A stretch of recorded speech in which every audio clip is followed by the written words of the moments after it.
I let my phone ring on the kitchen counter and didn't answer, even though it was my brother calling for the third time that morning.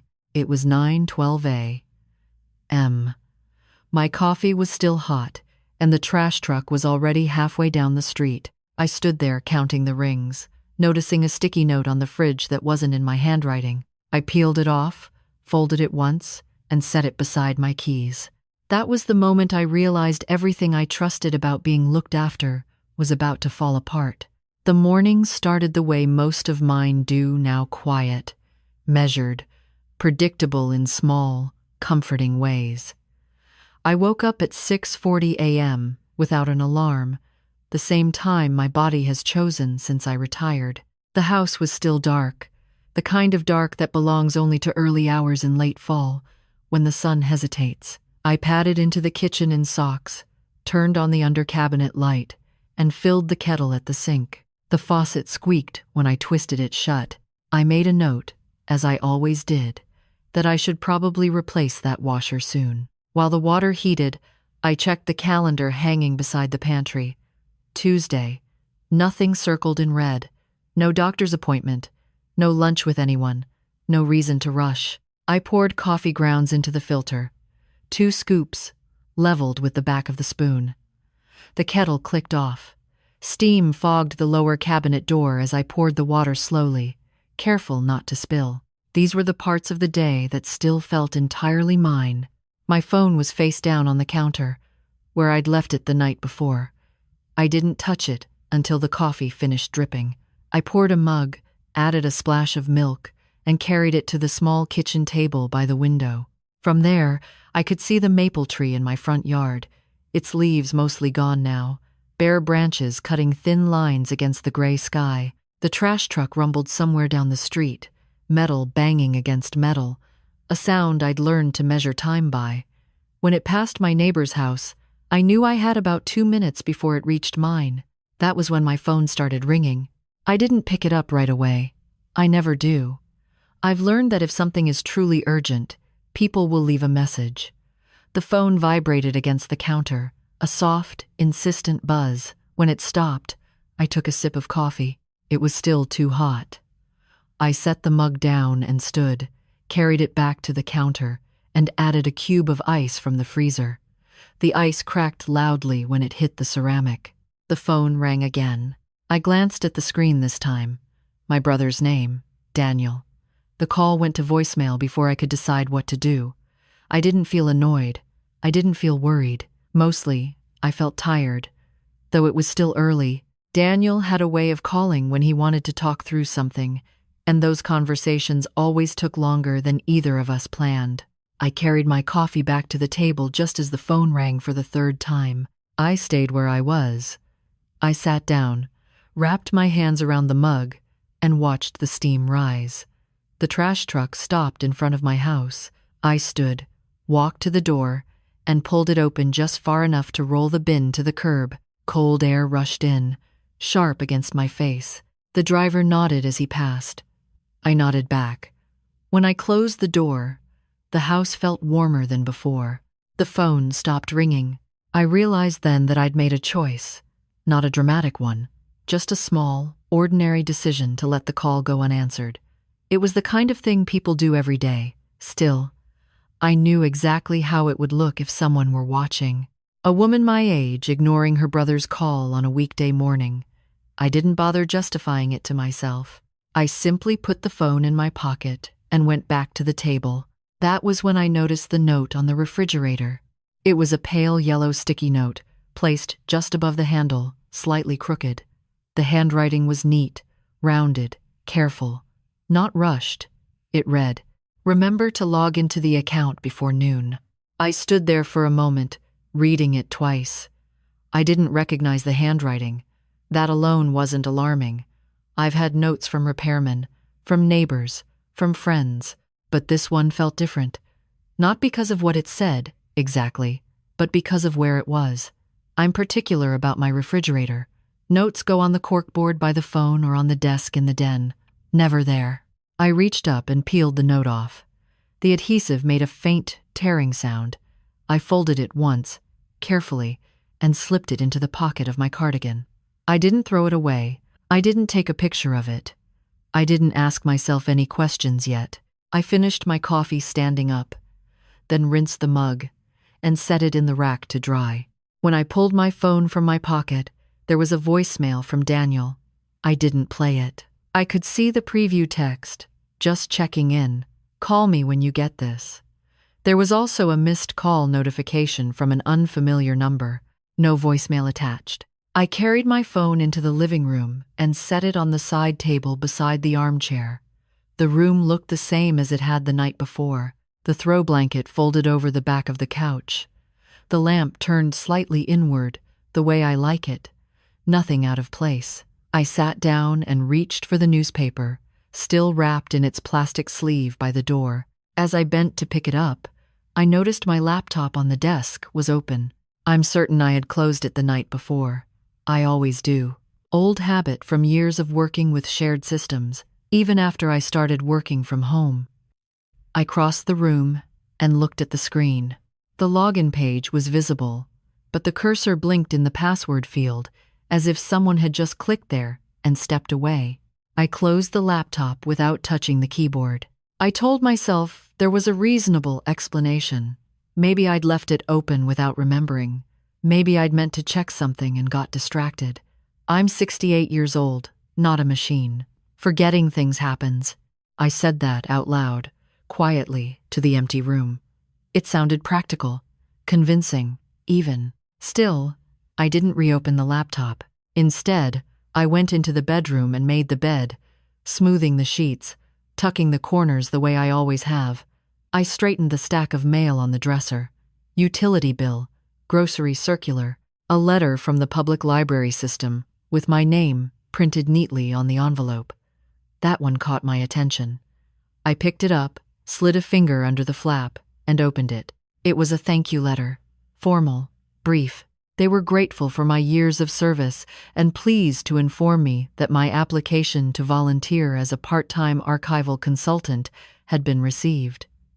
They would be in touch soon to discuss next steps. I hadn't applied. I sat down on the edge of the bed, the letter resting in my hands. The paper was warm from the room. I read it again, slower this time. The wording was specific, too specific to be a mistake. My name was spelled correctly. My old job title referenced accurately. The date at the top was last Friday. I folded the letter and set it beside me. From the bedroom window, I could see my neighbor backing out of her driveway, her dog already in the back seat, head pressed eagerly against the glass, life moving forward, as it always does. I felt a familiar urge to pick up my phone and call Daniel, to ask if he'd stopped by, if he'd left a note, if he'd logged into something for me, just to help. I didn't do that. Instead, I went back to the kitchen and stood where I'd been earlier, between the counter and the table. The refrigerator door looked bare now without the note. I checked the clock on the microwave, 9:38 a.m. I took the folded sticky note from my pocket and set it on the counter next to my keys. I didn't know yet what any of it meant. I only knew that pieces of my day were being arranged without my permission, quietly, efficiently, by someone who thought they were doing me a favor. And standing there, in my socks, with the trash already collected and the morning nearly gone, I understood something I hadn't allowed myself to consider before. Whatever I believed about being taken care of, about being helped, about being safe was already changing, and I had the unsettling sense that by the time I understood how, it would be too late to pretend I hadn't noticed. Daniel stopped by just after noon, the way he always did without calling ahead, carrying a paper bag from the deli on Main Street, as if he were doing me a favor I hadn't known I needed. I heard his car before I saw it, the low rumble of his engine slowing in front of my house. I didn't look out the window. I stayed where I was, at the kitchen counter, slicing an apple I wasn't particularly hungry for. He knocked twice, firm but familiar. I wiped my hands on a dish towel and opened the door. "There you are," he said, smiling like he'd been worried. He held up the bag. "I brought you lunch. Turkey on rye, no mayo, like you like it." I stepped aside to let him in. The house filled with the smell of mustard and bread, sharp and comforting, Daniel moved through the kitchen as if it were his own, setting the bag on the table, pulling out napkins, glancing at the sink. His hair had gone mostly gray since I last really looked at it, but he still wore it neatly parted, the way our father used to. He was dressed for errands, jeans, clean sneakers, a navy jacket zipped halfway up. "You didn't answer your phone," he said, not accusing, just stating a fact. "I was busy," I replied. It wasn't a lie. I gestured to the apple slices. "You didn't have to bring food." "I know," he said, "but you forget to eat." I didn't correct him. We sat down across from each other at the table. He slid the sandwich toward me, already unwrapped, already cut in half. I noticed that right away. I always cut my own sandwich. It was a small thing, but it landed heavier than it should have. "So," he said, settling back in his chair, "how are you doing today?" I took a bite, chewed, swallowed. "Fine." He watched me closely, the way he does when he thinks he's being subtle. "You sure?" "Yes. It's just of bro." He nodded, as if satisfied, and reached into his jacket pocket. "I checked on a few things for you this morning," he said casually. "Nothing big. Just making sure everything's running the way it should." I set the sandwich down. "Checked on what things?" I asked. He waved a hand. "Oh, you know. Accounts, emails. I logged into your laptop earlier. You'd left it open." I looked at him. He didn't avoid my eyes. He looked pleased, even, helpful. "I didn't ask you to do that," I said. "No," he agreed. "You didn't. But you've had a lot on your plate since Tom passed, and I know how you get with details. It's easy to miss things." "Tom." He said my husband's name gently, like a reminder of why this arrangement existed at all. Daniel had stepped in after the funeral, after the casseroles stopped coming and people went back to their lives. He'd handled paperwork, phone calls, things I hadn't wanted to touch. At the time, I'd been grateful, more than grateful. I'd leaned on him without thinking twice. "I'm managing," I said. "Of course you are," he replied quickly. "I didn't mean you weren't. I just meant it doesn't hurt to have another set of eyes." I reached for my coffee, though it had gone cold. "You left a note on my refrigerator." He smiled. "Did I? Good. I was hoping you'd see it." "I don't put notes there," I said. "I know," he said easily. "That's why I did. It's right in your line of sight, hard to miss." Dull. I wrapped my fingers around the mug, feeling the chill seep into my hands. "What account were you talking about?" He leaned forward slightly. "Your retirement distribution." There was a deadline approaching. Nothing urgent, but I didn't want it to slip by. I took care of the login reminder so you wouldn't have to worry about it. "You logged in for me," I said. "I didn't do anything without your information," he said. "You gave me access last year, remember? After the scare with the bank mix-up." I did remember. Or at least, I remembered agreeing to something during a conversation that had gone on too long, when I'd been tired and relieved to let someone else handle it. At the time, it had felt temporary, sensible. "I got a letter from the library," I said, "about a volunteer position." His expression flickered, just for a second. "Oh, that," he said. "I thought that might come today." "I'm Xeris." "You applied in my name," I said. He shrugged. "I filled out the form. They needed someone with your background. It seemed like a good fit." "You didn't ask me." "You would have said yes," he said, smiling again. "You always say yes to things like that." I stood up and carried my mug to the sink, more to give my body something to do than because it needed washing. My hands moved automatically, rinsing the cup, setting it in the rack. I could feel him watching me. "You don't have to decide anything right now," he continued. "I just wanted to get the ball rolling. Keeps you engaged, gives you purpose." I turned back to face him. "I already have purpose." "Of course you do," he said, quickly again. "I just mean extra structure doesn't hurt, especially at this stage." At this stage. The words hung between us, unremarkable on the surface, weighted underneath. "When did you come by this morning?" I asked. "Early," he said. "Around 8. Well, You let yourself in. You left the spare key for me, he said, years ago. I nodded. That was true. Another small decision made long before it carried this kind of weight.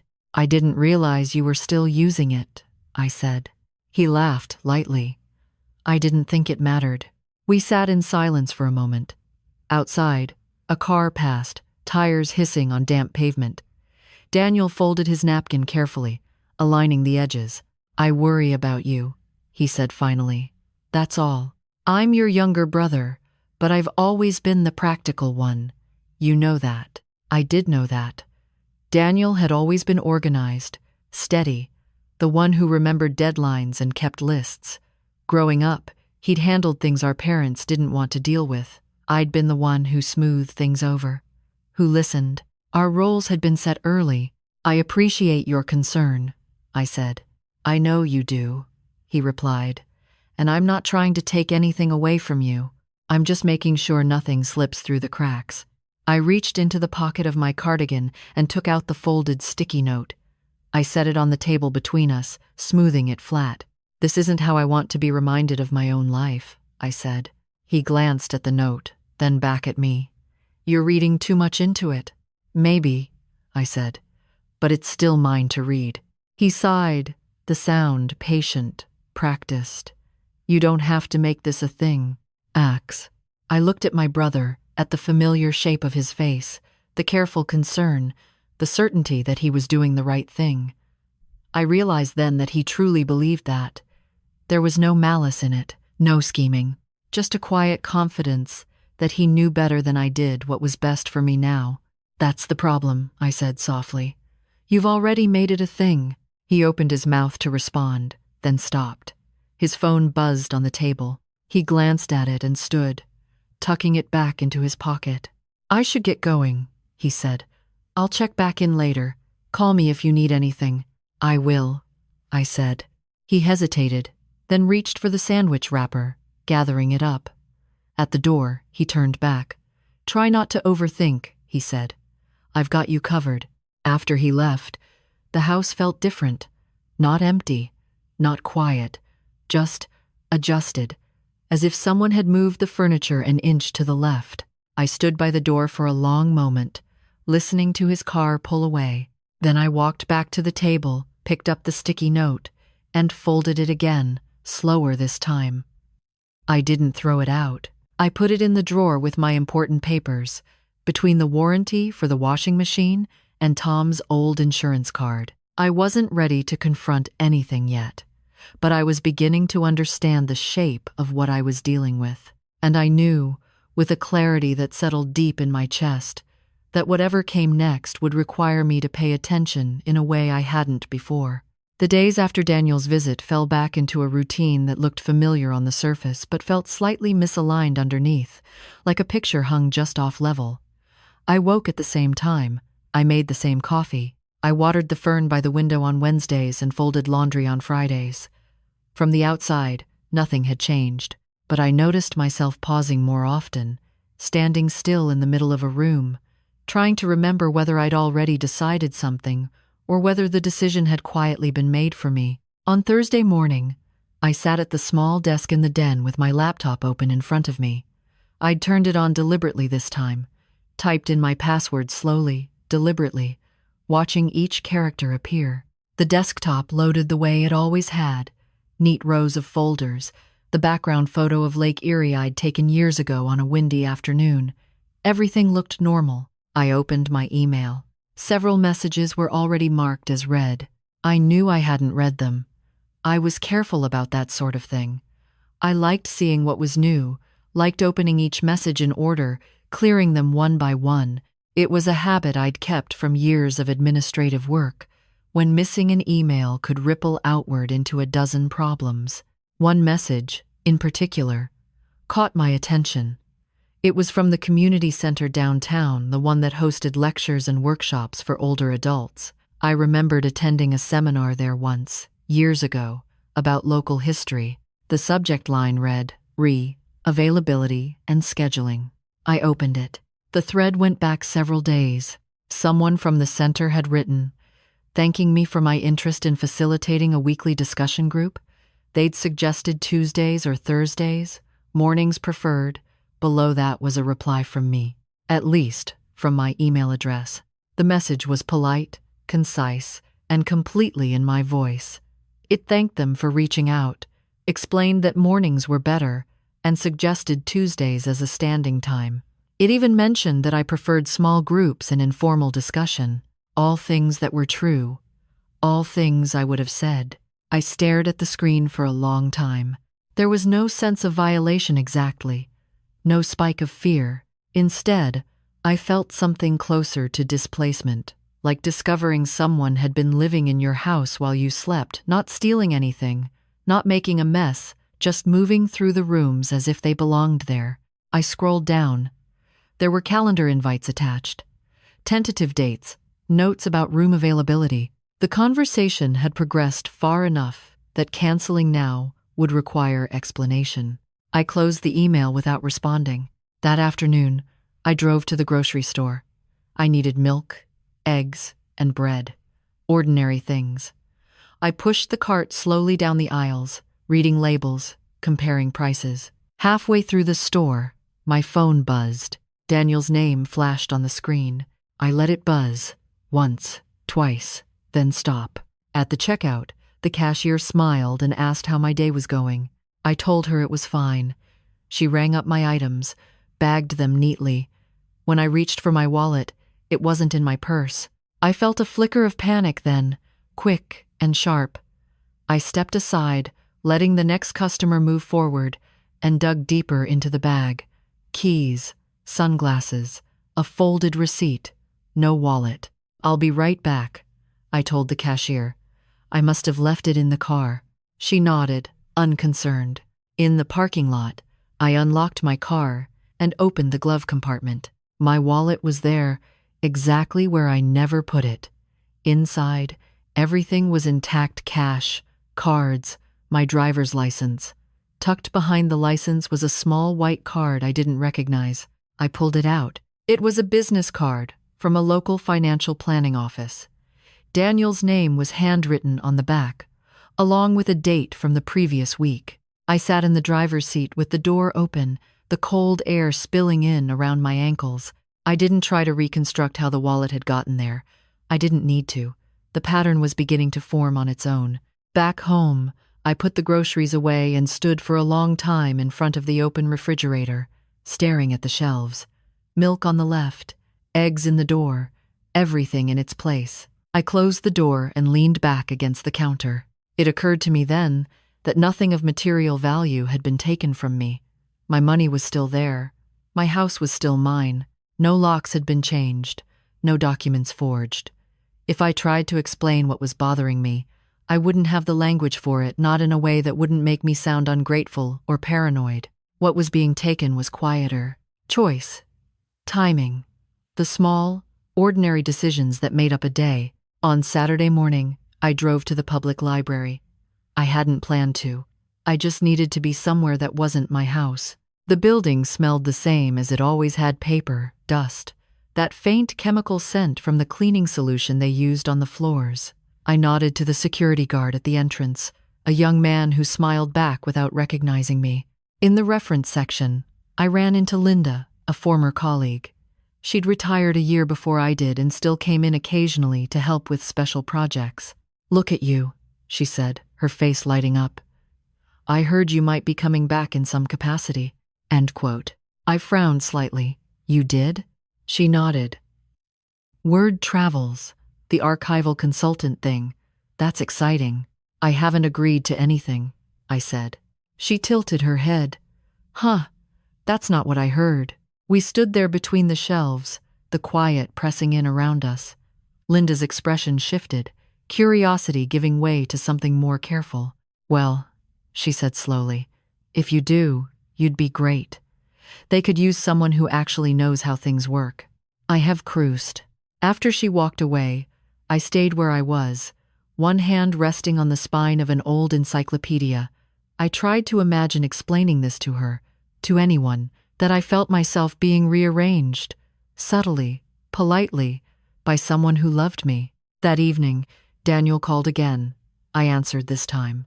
"Just wanted to check in," he said. "See how you're holding up." "I'm fine," I said. "Good," he replied. I set up a tentative schedule for that discussion group. "Nothing firm. You can look it over."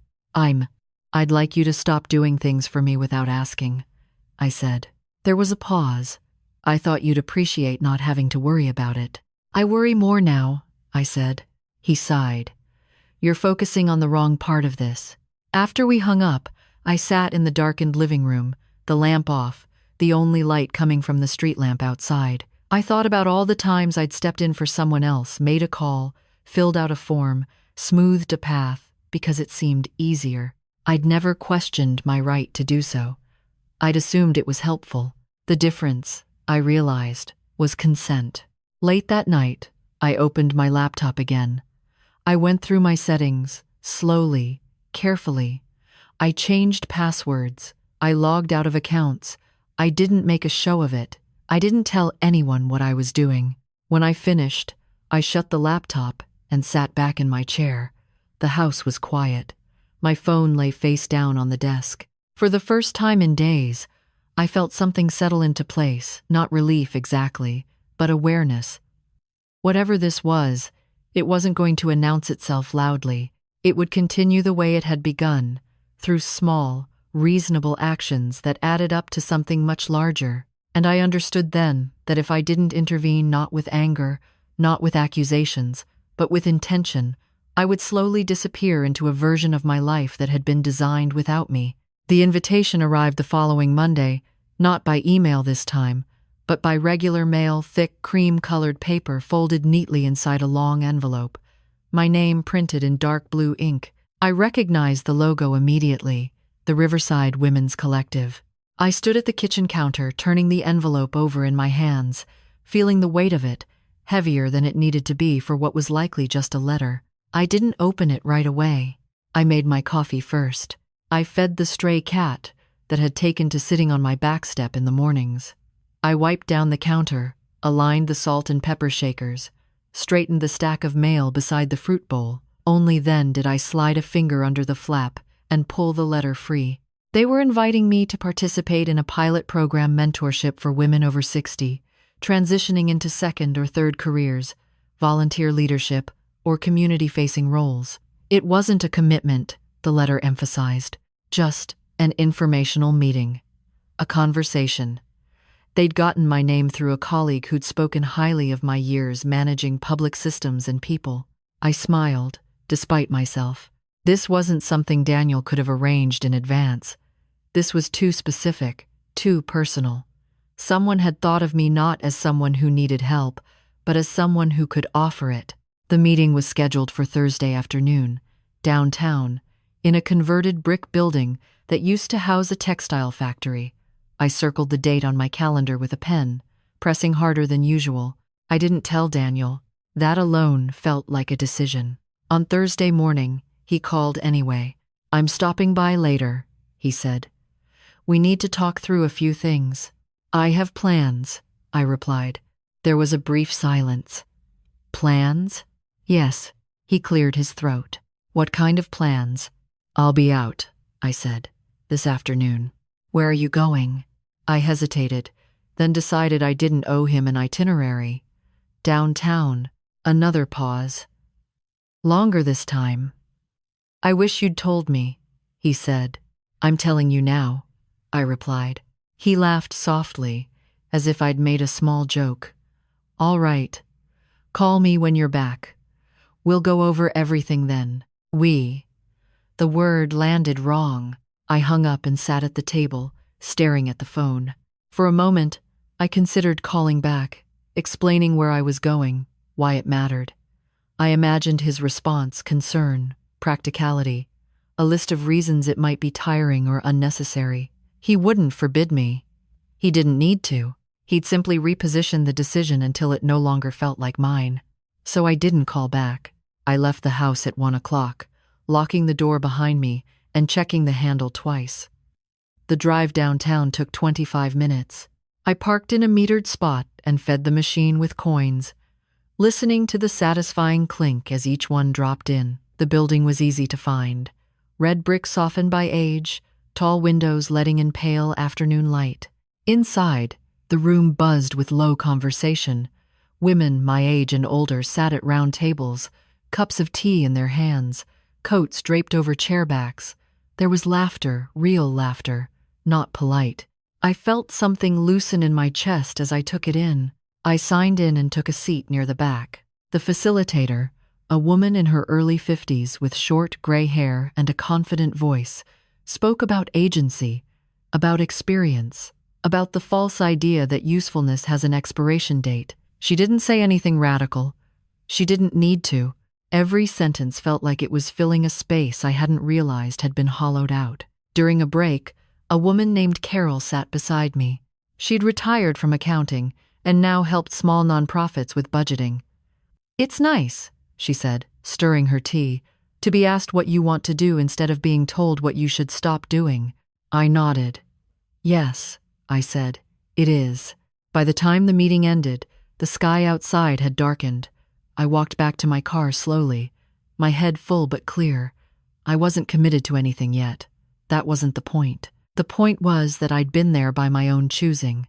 When I got home, Daniel was waiting. His car was in my driveway, angled slightly the way he always parked when he meant to stay a while.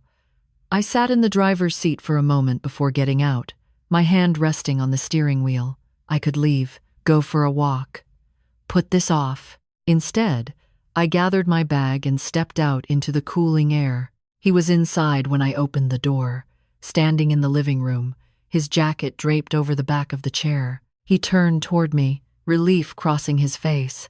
"There you are," he said. I was starting to worry. "I didn't know you were coming," I replied. "I said I would," he said gently. "You must have forgotten." I didn't argue. I set my bag down and hung my coat on the hook by the door. "We need to talk," he said. "So do I replied. He gestured toward the couch, but I stayed where I was. "I went to a meeting this afternoon," I said. "About mentoring." His eyebrows lifted. "Mentoring. Yes." End quote. "With who?" "The Riverside Women's Collective." He frowned slightly.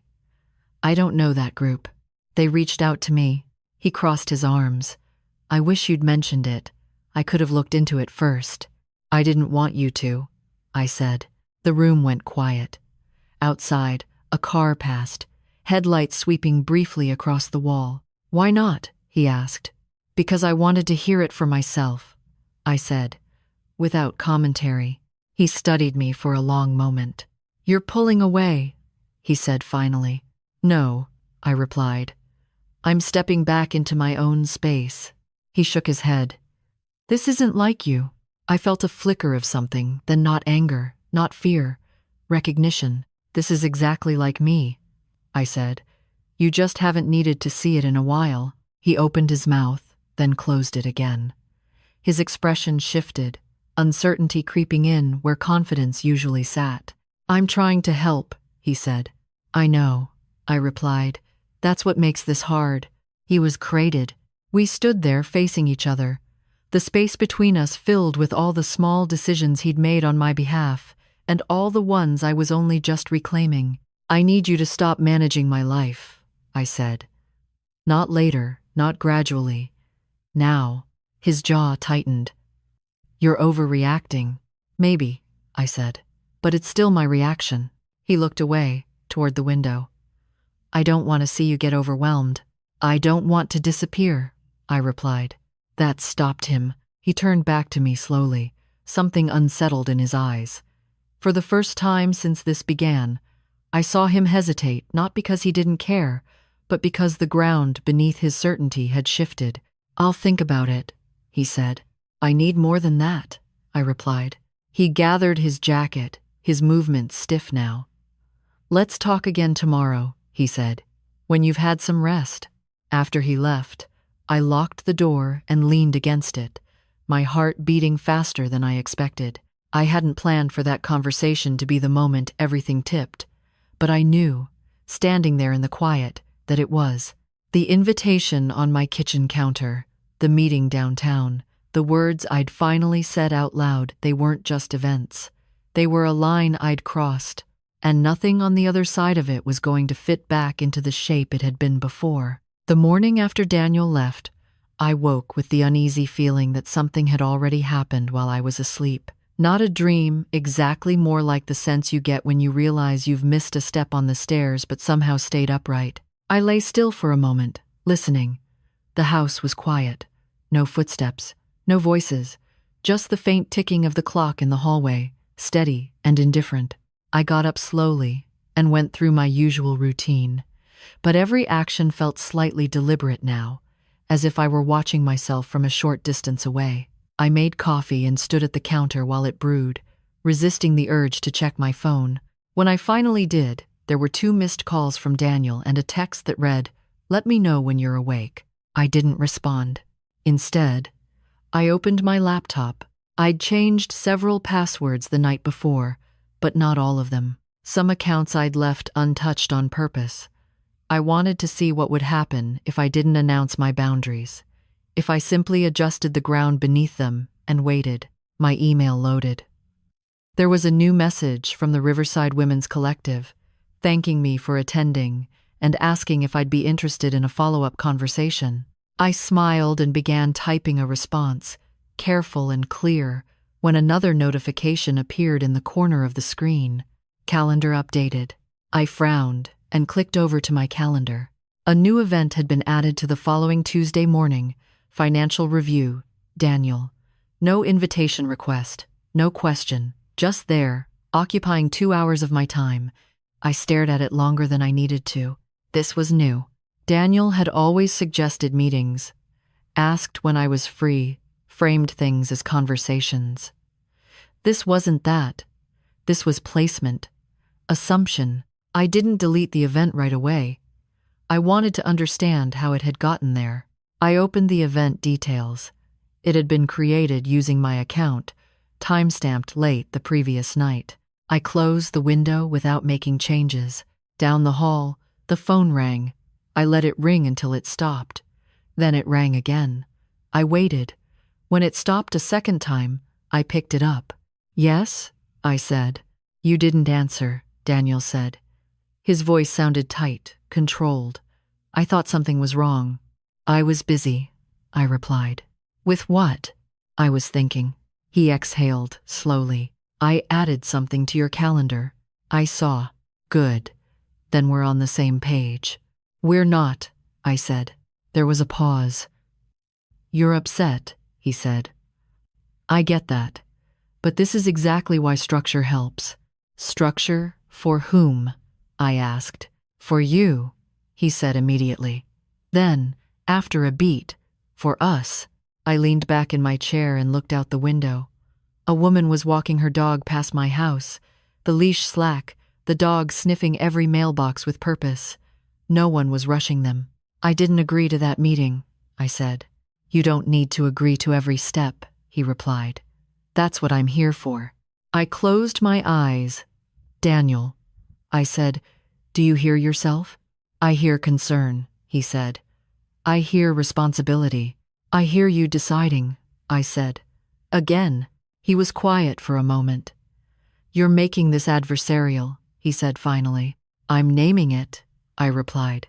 After we hung up, I sat in the silence, my heart beating steadily now, not fast, not slow, calm, but alert. I felt the same way I used to feel at work when I realized a small error in a system wasn't a mistake, it was a pattern. That afternoon, I drove to the bank. I hadn't planned to. It wasn't on my calendar. But I wanted to sit across from a real person, to ask questions that didn't come with emotional history attached. The branch was quiet. The kind of quiet that smells faintly of carpet cleaner and paper. A young woman named Elise helped me at the desk near the window. "What can I help you with today?" she asked. "I want to review access on my accounts," I said, "just to make sure everything is current." She nodded and turned her screen toward me. "Of course." As she clicked through menus, I watched her face for any sign of concern. There was none. Everything she showed me was clean, correct. My balances, my transactions. And then, Under authorized access, I saw Daniel's name. He's listed as a full access contact, Elise said. Would you like to make changes? Not yet, I replied. I just wanted to confirm. She hesitated slightly.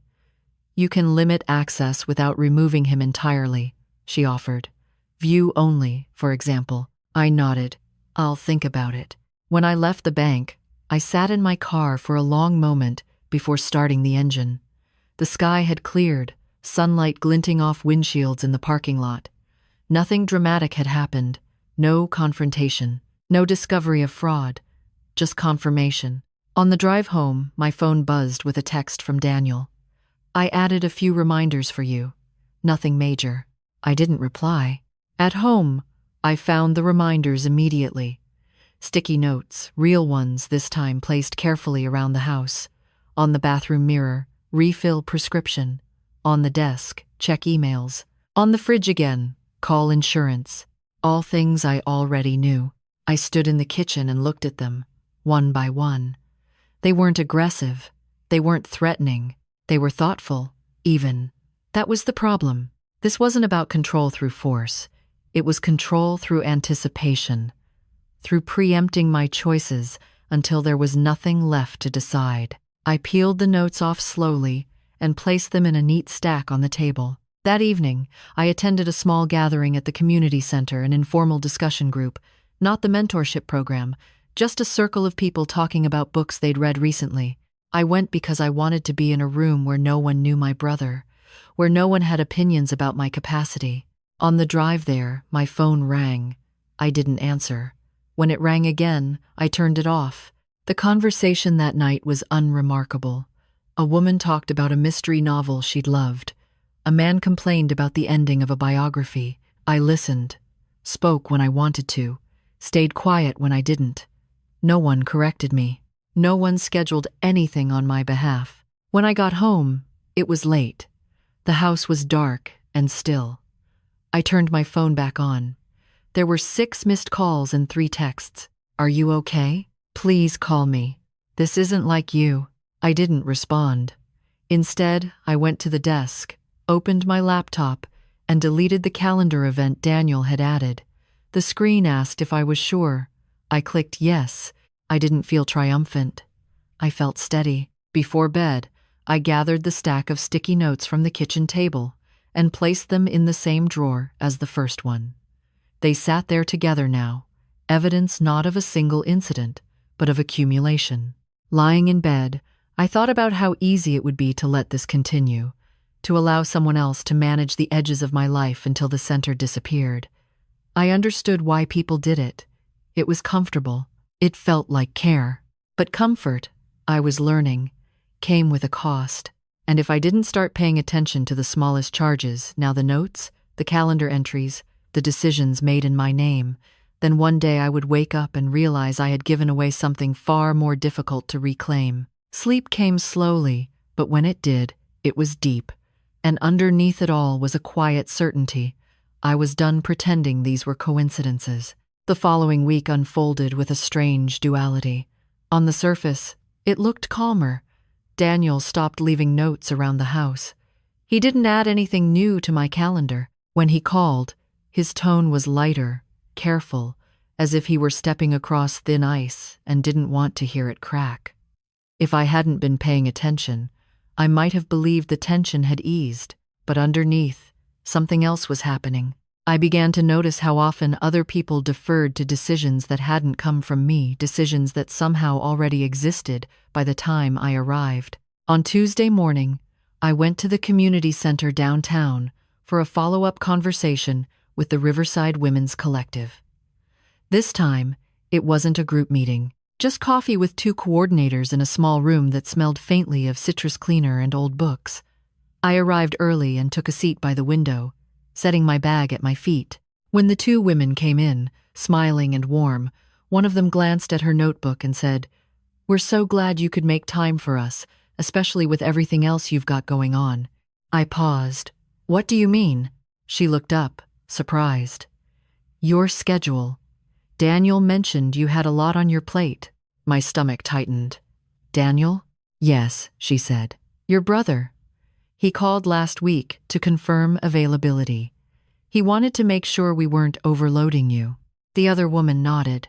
He seemed very invested in your well-being. I felt the room narrow slightly, like a camera lens pulling focus. What exactly did he say? They exchanged a glance. Not suspicious, just uncertain. He didn't say anything negative, the first woman replied quickly. Just that you've been through a lot lately, and that pacing matters. I smiled, because that's what I do when I need a moment to think. I'm perfectly capable of managing my own schedule, I said. I'd prefer to handle communication myself. Of course, she said immediately. We didn't realize. It's fine, I said. I just want to be clear. The conversation moved on. We talked about expectations, boundaries, the kind of contribution they were hoping for. It was professional, respectful, exactly the kind of exchange I'd spent decades facilitating on the other side of the table. Still, a residue remained, thin but unmistakable. Daniel had reached into a space that wasn't his to occupy. On the drive home, I didn't turn on the radio. I let the silence sit with me. I thought about how easily authority transfers when it's wrapped in concern, how quickly people accept a proxy voice when it sounds reasonable, when it claims proximity and care. That afternoon, I stopped by the library again. Linda was there, sorting through a cart of returned books. I heard from the community center, she said casually, not looking up. They said your brother called them. I leaned against the counter.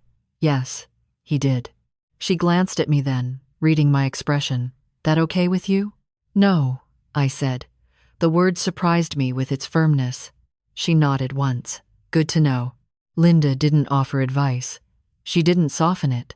She simply accepted the boundary as information, the way competent people do. That, more than anything else, steadied me. Later that evening, I met Carol, the accountant, from the mentorship meeting for dinner at a small Thai restaurant near the river. We'd exchanged numbers and agreed to talk more. The place was half full, the hum of conversation low and constant. As we waited for our food, she asked, "So what made you decide to come to that first meeting?" I considered my answer. I wanted to feel useful again, I said. Then, after a moment, and I wanted to decide that for myself. She smiled. That's a good reason. I didn't tell her about Daniel. Not yet. I wasn't ready to hear my story reflected back to me in someone else's words. When I got home, there was a voicemail waiting. I talked to the people downtown, Daniel said. They seem nice. I told them you might want to ease into things. I didn't return the call. Instead, I sat at the desk and opened my laptop.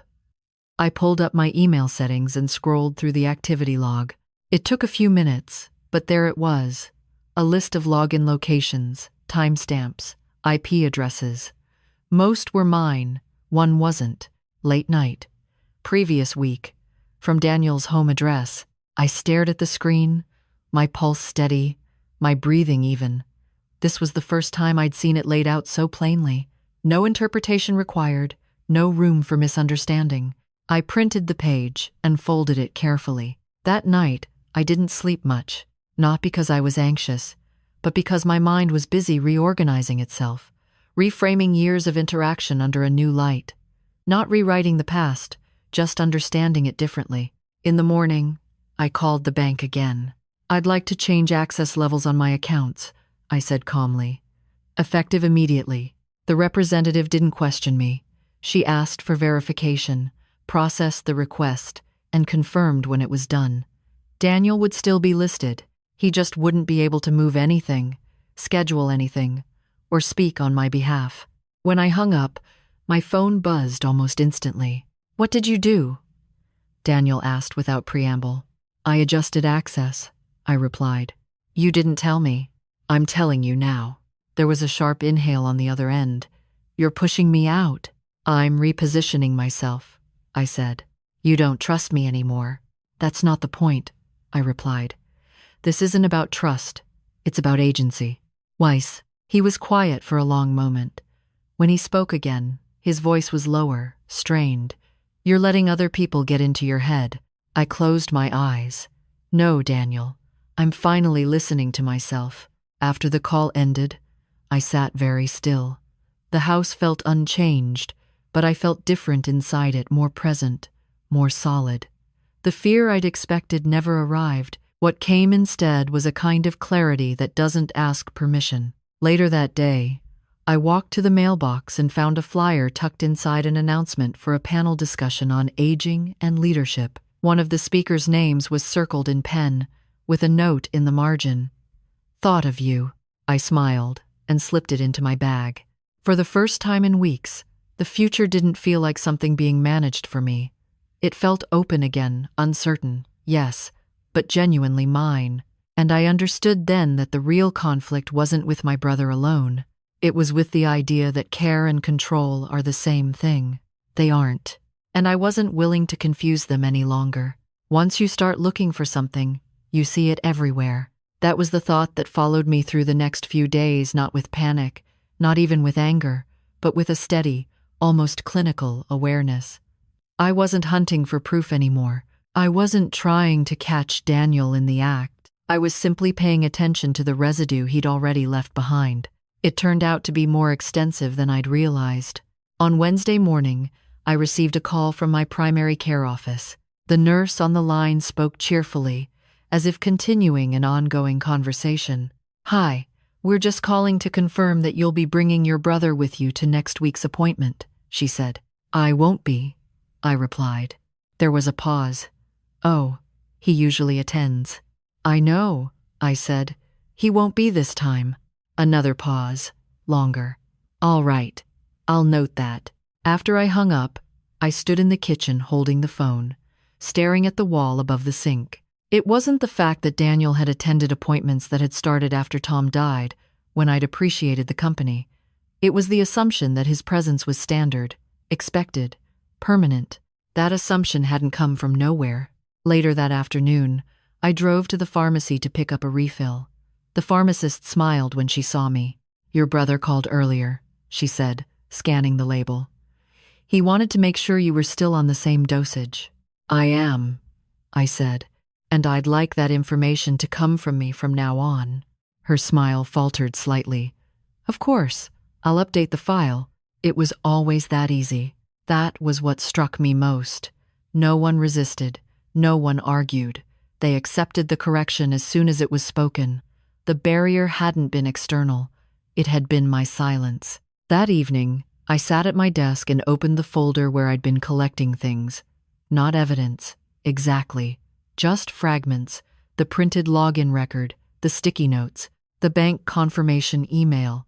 I added a new page and began writing dates in neat, careful handwriting. Not accusations, just facts.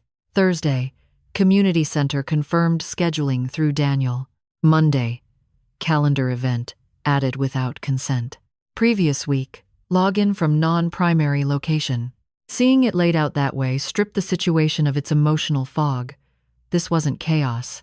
It was a system, a well-intentioned one, perhaps, but still a system that had slowly shifted authority away from me and into someone else's hands. And systems, I knew from long experience, don't correct themselves. On Friday, I met with Carol again, this time for coffee near the river.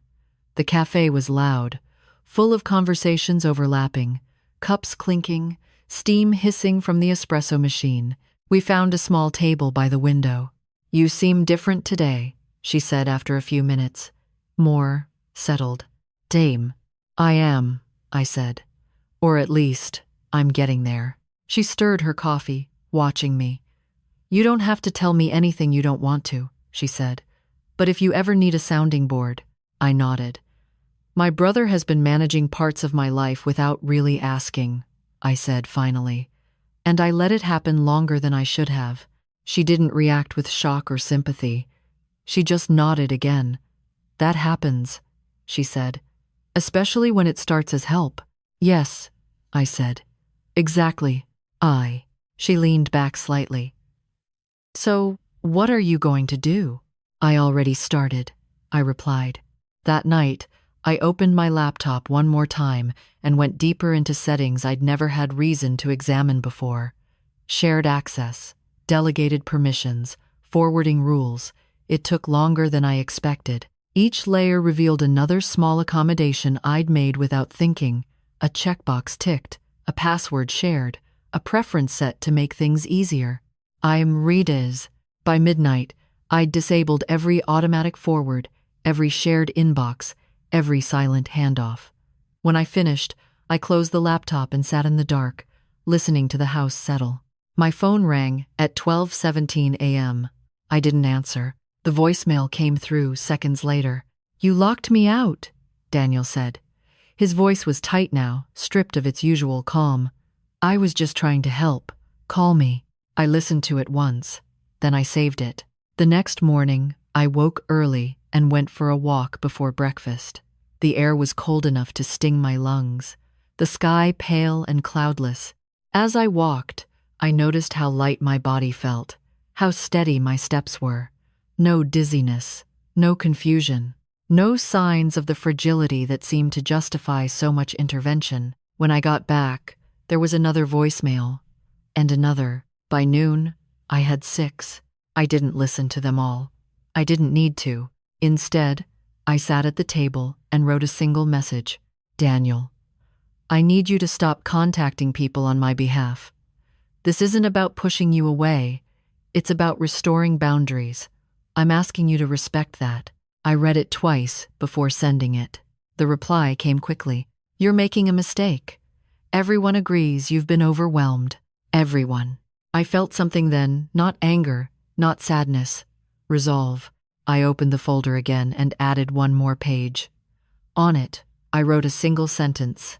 Intent does not negate impact. I didn't know yet how this would end. I didn't know whether Daniel would accept the shift or resist it. What I did know was this. The story I'd been living, the one where concern slowly replaced consent, was no longer going to run unchecked. The truth had already surfaced, quietly, unmistakably. Not in a confrontation or a confession, but in a pattern that could no longer be explained away. And once seen, it couldn't be unseen. From here on, every step would be taken with open eyes. The break didn't arrive all at once. There was no single argument, no slammed door, no moment where I could point and say, "That's when everything changed." What came instead was a quiet recalibration, internal, deliberate, irreversible. It began with a realization so simple it startled me with its clarity. I was no longer confused. For weeks, I'd lived in a state of low-grade doubt, questioning my own reactions, wondering if I was being sensitive, dramatic, ungrateful. That doubt had done more damage than anything Daniel actually touched. It kept me explaining myself when no explanation was required. It kept me negotiating for space I already owned. That morning, as I stood at the kitchen sink washing a single plate, I understood that the confusion had lifted, and in its place was something colder, steadier, accuracy. I knew exactly what had happened. I knew how it had happened, and I knew why it felt so destabilizing, not because I was fragile, but because someone had been slowly adjusting the scaffolding of my life while insisting it was for my own good. Once I named it that way, everything aligned. I sat down at the table with my notebook and wrote one question at the top of the page. If this were happening to someone else, what would I call it? I didn't write the answer right away. I didn't need to. It surfaced on its own, fully formed. I would call it erasure. Not dramatic erasure, not cruel erasure, but the kind that happens when decisions are made around you long enough that you stop being the center of your own life. When your preferences are anticipated, translated, softened, overridden until what remains is a version of you that's easier to manage. That version wasn't me. The clarity that followed wasn't emotional. It was operational. I stopped bracing for Daniel's reactions, stopped anticipating his arguments. I understood then that my task was not to convince him, but to disengage from the cycle entirely. Every explanation I offered only fed the idea that my autonomy was negotiable. It wasn't. Around noon, I received an email from the Riverside Women's Collective confirming the next step in their program. They asked me directly, no intermediaries, no qualifiers, whether I wanted to proceed. I typed back a yes, not "I think so," not "I'll see," just yes. I noticed my hands didn't shake as I sent it. That afternoon, Daniel came by without calling. I saw his car pull into the driveway from the living room window and felt nothing. No rush of irritation, no spike of anxiety, just a neutral awareness, the way you might register a delivery truck passing on the street. I opened the door before he knocked. "We need to talk," he said, his voice already edged with urgency. "No," I replied calmly. "We don't." He stared at me, caught off guard. "I've been trying to reach you all day." "I know. It's a client." "You shut me out," he said. "I reset boundaries," I corrected. He stepped inside without waiting to be invited. I let him. This wasn't about controlling the doorway. It was about something deeper. "You've been telling people I'm overwhelmed," I said. "That I need pacing. That I shouldn't be making commitments." "I'm advocating for you," he snapped. "Someone has to. I didn't ask you to." "You don't see what I see," he said. "You don't hear the things people say." I met his eyes. "You mean the things you say?" His jaw tightened. "You're twisting this." "No," I said. "I'm finally seeing it straight." He ran a hand through his hair, pacing the living room. "You're acting like I'm the villain." "I'm not," I replied. "I'm acting like I'm an adult." That stopped him. For a moment, neither of us spoke. The house felt very still around us, as if it were listening. "I took over because you needed help," he said quietly. "I needed support," I replied. "There's a difference." He shook his head. "You wouldn't have managed all this on your own." I felt the final piece settle into place then. Not anger, not grief, decision. "Daniel," I said, "you don't get to decide what I can manage."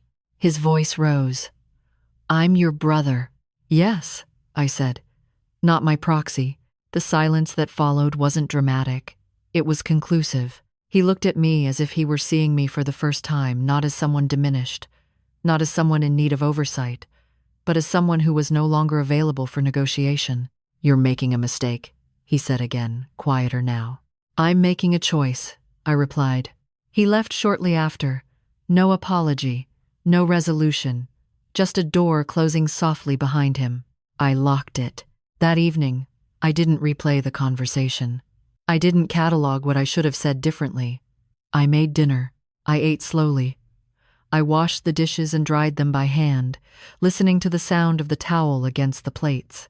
Later, I sat in the armchair by the window and watched the streetlights flicker on. I felt a familiar ache in my chest, not regret, but mourning.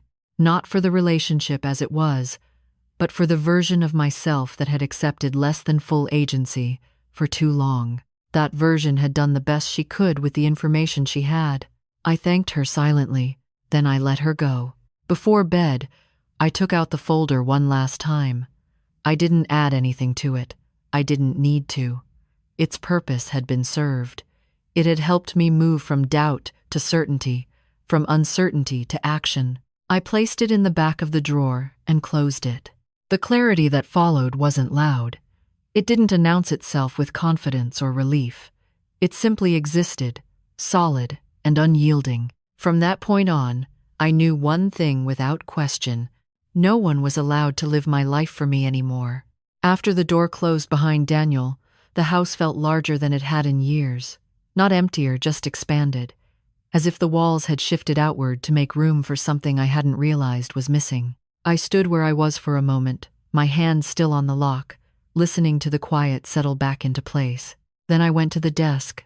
There was no ceremony to what I did next. No dramatic resolve. Just a sequence of small, intentional actions, each one restoring a piece of ground that had been quietly given up. I opened my laptop and logged in, unhurried. I reviewed every account one more time, not because I doubted the changes I'd made, but because I wanted to see the landscape clearly. What was shared? What was delegated? What had been routed through someone else's judgment instead of my own? I turned off location sharing. I removed emergency contacts where they had become default decision makers. I reset preferences that assumed accompaniment, oversight, confirmation. Each click felt neutral, administrative, familiar. I'd done this kind of work for decades, building systems that made sense, dismantling ones that didn't. The difference now was that I was doing it for myself. When I finished, I closed the laptop and sat back in my chair. My phone lay face down on the desk. I didn't check it. I didn't need to. The next morning, I woke early and made a list not of things to fix, but of things to do that required no approval. Ordinary things, a walk by the river, coffee with Carol, a visit to the hardware store to replace the washer in the kitchen faucet. Tasks that anchored me in motion, not reaction. I left the house without my phone. That, more than anything, felt radical. The air was sharp and clean as I walked toward the river path, my breath visible in short bursts. The water moved steadily, indifferent to human negotiations. I walked until my legs warmed, until my thoughts slowed to match my pace. When I returned home, my phone was still where I'd left it. There were missed calls, several texts. I didn't read them. Instead, I made lunch and ate it standing at the counter, watching the light shift across the floor. I noticed how often I'd once glanced at my phone during moments like this, waiting for instructions I hadn't consciously acknowledged as instructions. That afternoon, I drove downtown to the community center and spoke with the coordinator directly. "I want all communication to come to me," I said. "No intermediaries." She nodded. Of course. That was it. No pushback, no confusion. The simplicity of it almost made me laugh. From there, I stopped by the library and spoke to the volunteer director in person. I clarified what I was interested in and what I wasn't. I set my own limits. She listened, took notes, and thanked me for being clear. Clear. The word followed me all the way home. In the days that followed, Daniel tried different approaches, concerned messages, frustrated ones, a voicemail that began with, "I don't recognize you lately." I didn't respond to any of them right away. Not out of punishment, out of necessity. I needed time without negotiation to see who I was when no one was correcting my trajectory. That version of me turned out to be quieter than I expected. Less reactive, more decisive.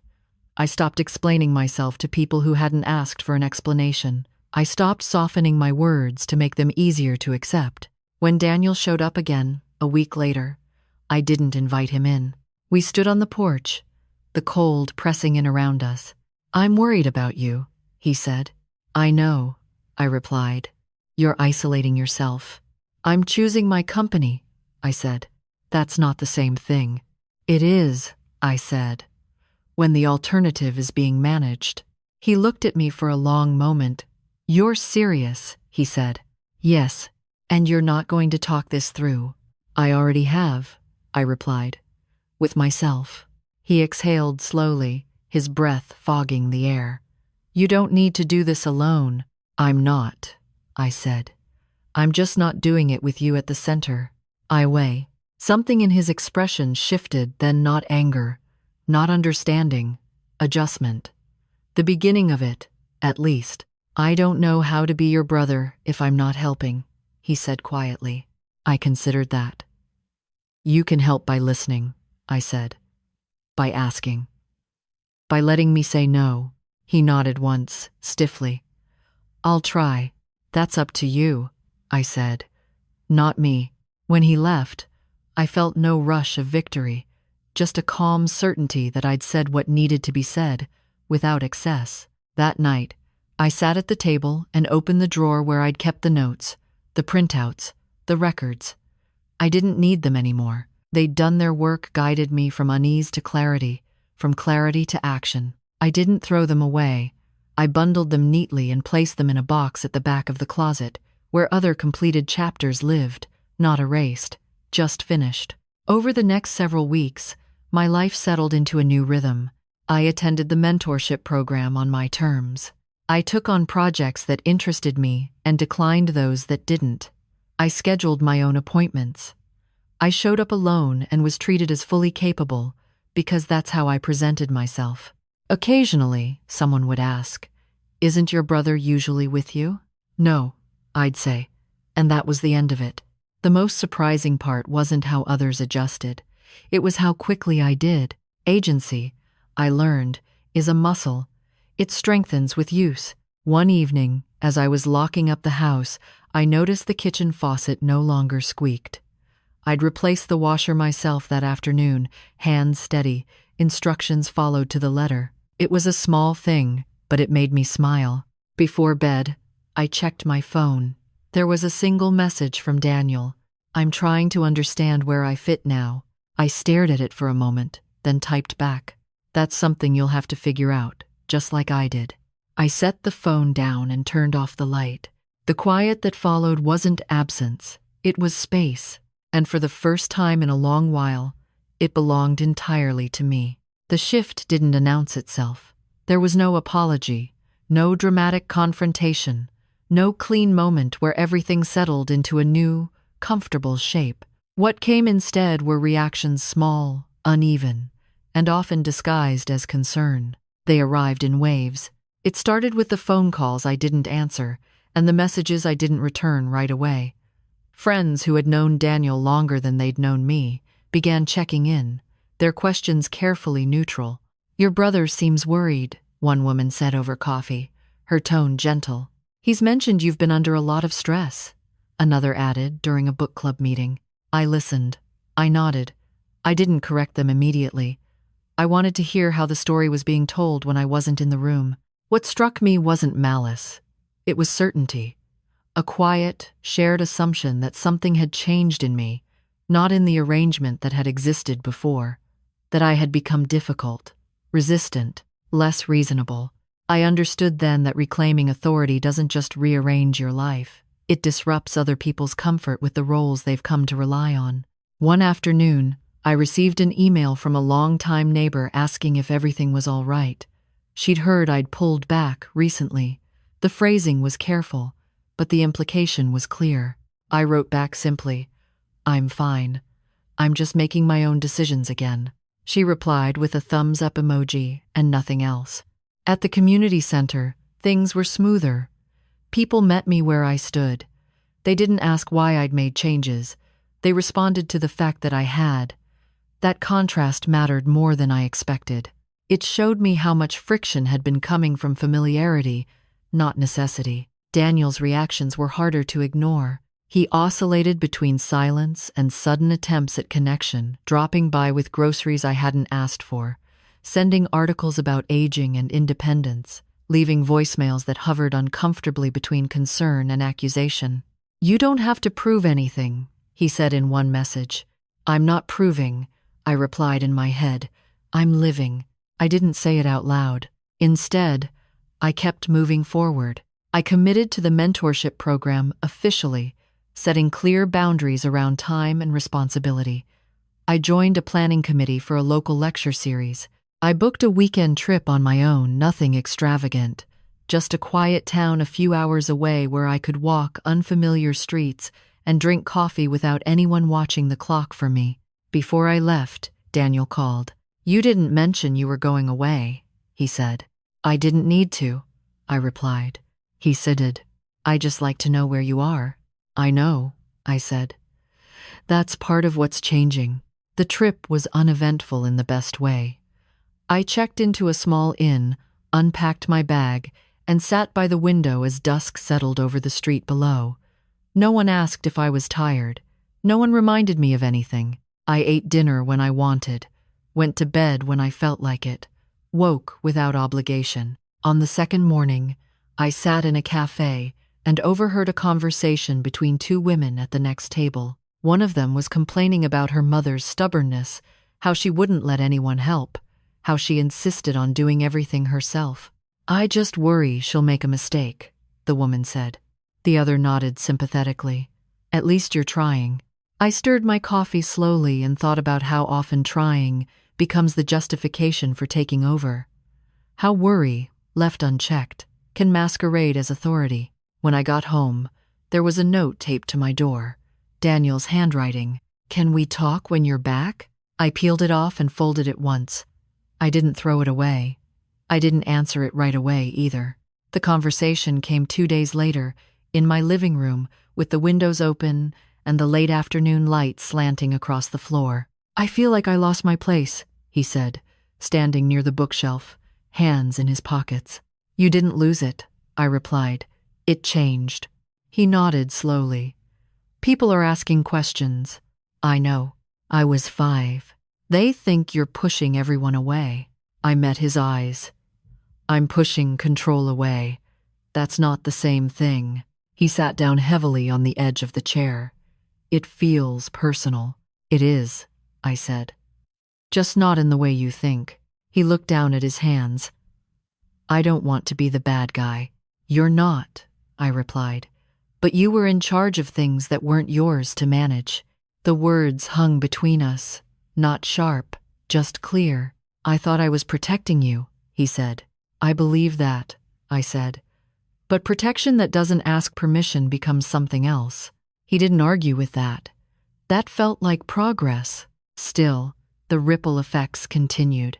A few weeks later, I overheard someone at the community center say, "She's very independent for her age." I smiled politely and kept walking. I learned then that reclaiming your life doesn't earn universal approval. It earns recalibration. Some people adjust, others don't.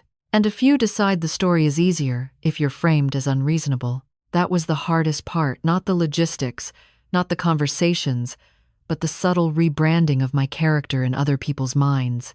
The shift from capable but help to capable but difficult. I considered, briefly, softening my stance to correct that impression. It would have been easy. A few apologies, a few concessions, a few reassurances that nothing fundamental had changed. But something fundamental had changed, and I wasn't willing to reverse it for the sake of comfort, mine or anyone else's. One evening, as I was setting the table for dinner, the phone rang. It was Daniel. "I told the doctor you'd be coming alone from now on," he said. "They updated the file." "Thank you," I replied. There was a pause. "I'm trying," he added. "I see that," I said, and I meant it. After we hung up, I sat down and ate in silence. I noticed how often silence had once felt like absence. Now it felt like room to breathe. Later that night, I wrote in my journal for the first time in months, not to process emotions, not to vent, but to document. Today, I chose myself again, not loudly, not defiantly, just clearly. I closed the notebook and set it on the nightstand. Outside, the street was quiet. A porch light flicked off across the way. Somewhere down the block, a door closed. Life continued. And in that continuation, unremarkable, uncelebrated, I felt the quiet satisfaction of standing in the middle of my own choices, accepting the consequences without flinching. Not everyone was comfortable with the woman I was becoming, but I was. The truth settled in slowly, the way a room changes temperature without anyone touching the thermostat. I didn't wake up one morning with a revelation.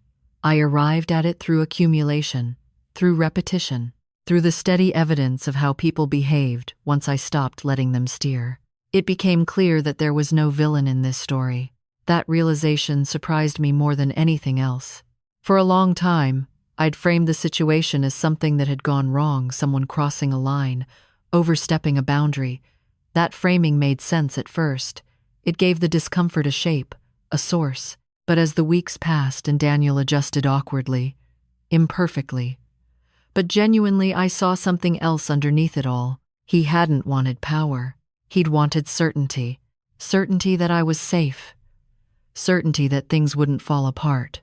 Certainty that if he paid attention closely enough, planned thoroughly enough, anticipated far enough ahead, nothing bad would happen. To me, to him, to the fragile balance our family had found after Tom died. And I understood that impulse.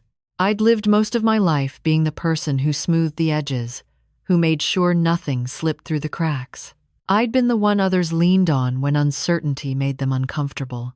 Somewhere along the way, that competence had been reinterpreted as something else, something that could be transferred, managed, overseen.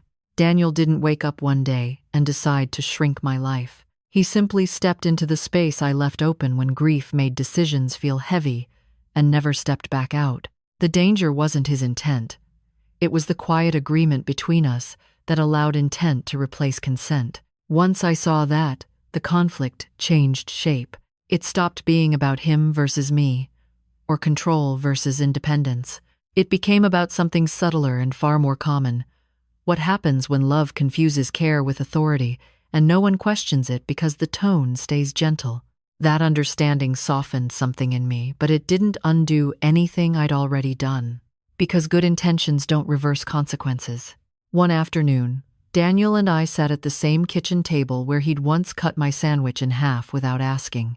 This time, there was no food between us, just 2 cups of coffee cooling at their own pace. "I don't think I ever meant to decide things for you," he said slowly. "I think I just stopped noticing when I was." I nodded.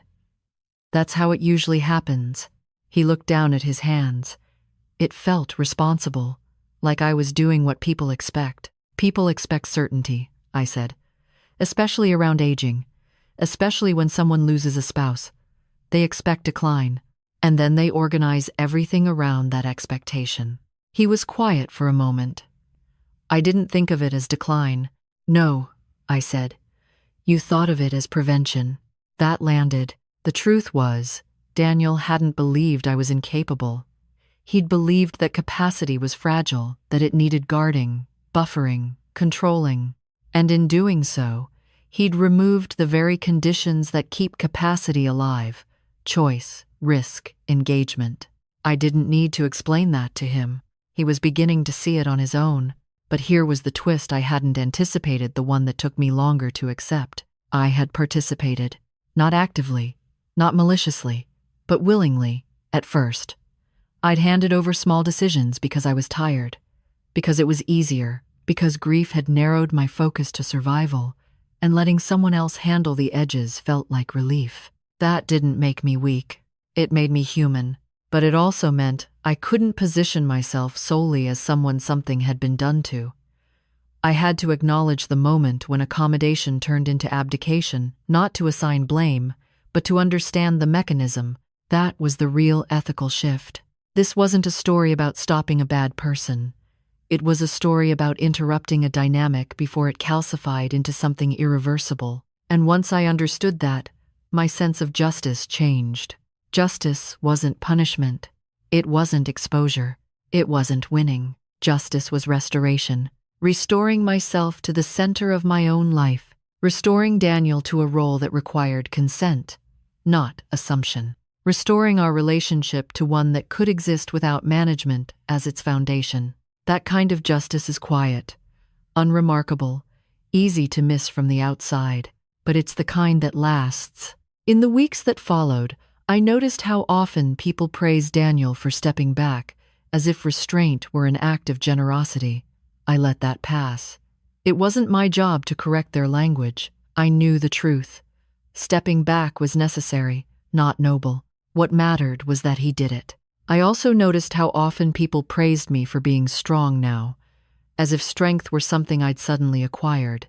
That made me smile, sometimes sadly. I hadn't become strong. I'd become aligned. There's a difference. Strength resists. Alignment holds. The mentorship program deepened.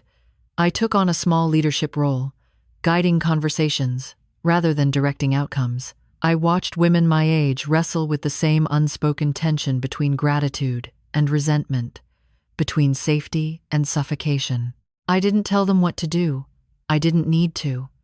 I recognized the moment when clarity arrived in them, the same way it had arrived in me, not loudly, but decisively. One evening, as I was locking up the house, Daniel asked, "Do you think things will ever feel normal again?" I thought about that. "I think they already do," I said. "Just not the old normal." He nodded. "I'm still adjusting." "So am I," I replied. And that was true. Reclaiming your life doesn't end the day you draw the line. It continues in the small, daily choices to honor it, especially when doing so feels inconvenient or lonely. The ethical heart of this story wasn't about blame. It was about responsibility. Responsibility to notice when help becomes habit. Responsibility to question systems that feel comfortable but diminish agency. Responsibility to ourselves, especially when others insist they know better. That kind of responsibility doesn't come with applause. It comes with steadiness. And by the time I fully understood that, the ground beneath me felt solid again, not because it was protected, but because it was mine to stand on.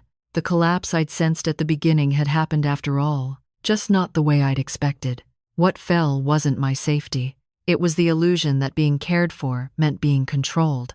And once that illusion was gone, there was nothing left to rebuild, only room to live. The quiet that followed wasn't empty. It was earned. It arrived gradually, settling into my days the way light fills a room once you open the blinds all the way. Nothing rushed in. Nothing demanded attention. The absence of constant adjustment, the subtle monitoring, the mental rehearsals, the preemptive explanations left behind a kind of stillness I hadn't realized I was missing. My mornings found their rhythm again. I woke when I woke. I made coffee without checking a list. I sat by the window and watched the street come alive in its ordinary way. A jogger passing at the same time each day, the mail carrier stopping briefly at each box, the neighbor across the street waving without crossing over. No one needed anything from me in those moments, and for the first time in a long while, I didn't feel like I owed anything back. Daniel and I settled into a new pattern that felt tentative at first, then natural. He called less often. When he did, he asked instead of assumed. Sometimes he forgot and slipped into old habits, suggestions disguised as conclusions, but when I didn't take them up, he corrected himself without argument. That mattered. Not perfection, but awareness. We met for lunch one afternoon at a small diner halfway between our houses. The waitress took our order without looking at either of us twice. When the food arrived, Daniel paused. "You want me to cut that for you?" he asked, gesturing toward my sandwich. I smiled. "No, thank you." He nodded and picked up his fork.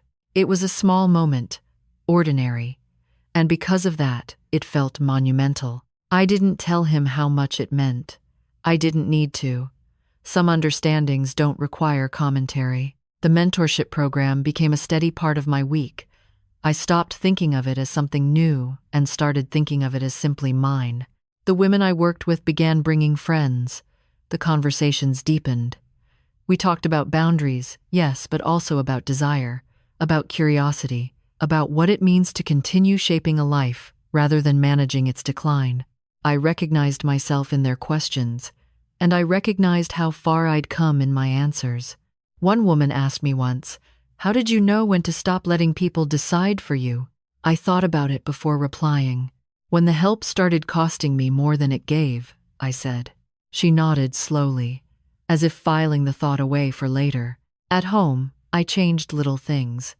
I rearranged the furniture in the living room, moving the armchair closer to the window. I replaced the calendar on the wall with a blank one and filled it in week by week instead of month by month. I donated clothes I no longer wore, not to make space, but to acknowledge change.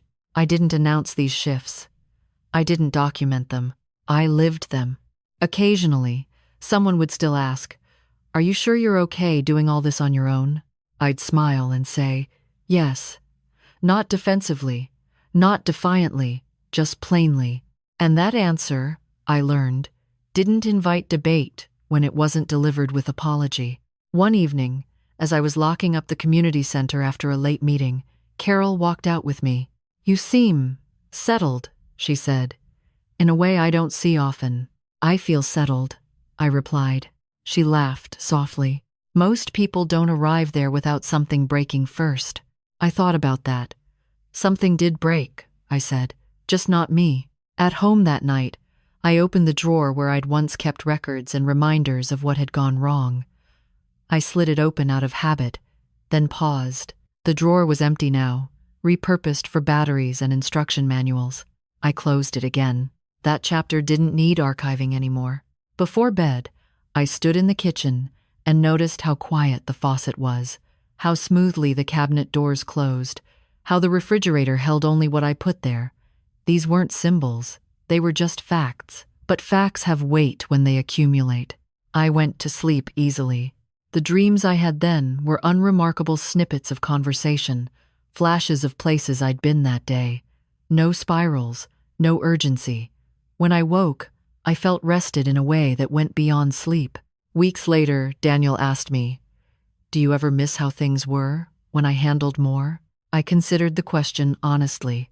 "I miss how safe it felt," I said, "but I don't miss how small I became to afford that safety." He nodded slowly. "I didn't realize that's what it cost." "Neither did I," I replied. "That was the final piece of it, I think. Not resentment, not forgiveness, understanding. The kind that doesn't erase the past, but reframes it into something usable." On a clear Saturday morning, I walked down to the river alone. The water moved steadily, the same as always. I stood there for a long time, hands in my pockets, breathing in the cold air. Nothing about the scene asked anything of me. It existed whether I was there or not. I liked that. As I turned to leave, my phone buzzed in my pocket. I didn't check it right away. I finished my walk first, then sat on a bench and took it out. A message from Daniel. "Just wanted to say I'm proud of you." I read it once. Then I typed back, "I'm proud of me too." I didn't add anything else, because there was nothing left to explain. The justice in this story didn't arrive with a verdict or a reckoning. It arrived quietly, through restored choice and sustained presence, through the simple, radical act of deciding again and again to live as the authority in my own life. I didn't reclaim anything dramatic. I reclaimed myself, and that turned out to be enough.